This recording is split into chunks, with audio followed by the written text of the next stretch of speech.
নমস্কার, কেমন আছো সবাই? আজকে তোমাদের সঙ্গে তেল বেগুন রেসিপিটা শেয়ার করব। কম বেশি এই রান্নাটা সবাই জানো, তো তবুও আমি আমার মতো করেছি, তো সেটাই শেয়ার করলাম।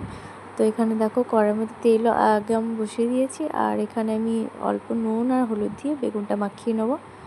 তো বেগুনটা ভালো করে নুন হলুদ দিয়ে মাখিয়ে নেওয়ার পর এবার তেলটা দেখি গরম হয়ে গেছে, এবার ছেড়ে দেবো। তো বেগুনটা একটু ভালো করেই ভাজবো, যাতে বেশি ক্রাঞ্চি ভাব না থাকে, আবার বেশি গলেও না যায়। দেখো ভাজা হয়ে গেছে, দিয়ে দিলাম পেঁয়াজ, আর এবার তেলটাও দিয়ে দেবো, কারণ ওই মাছের তেলটা দিয়েই ভালো ভাজা হবে। তো কাঁচা লঙ্কা একটা ফাটিয়ে দিয়ে দিলাম। তো ভালো করে এটা নেড়ে চেড়ে কিছুক্ষণ নিই। আর এর সঙ্গে বেশি কিছু মশলা দেবো না, সামান্য জিরে গুঁড়ো আর এটা একটু হলুদ আর একটু নুন দিয়ে দিচ্ছি, ব্যাস, আর কিছু দেবো না। এতে বেশি মশলা দিতে লাগেও না। তো এটা ভালো করে ভাজা হবে, তার জন্য একটু ঢাকা দিয়ে দেবো, বেশ সেন্টটা চলে যাবে না।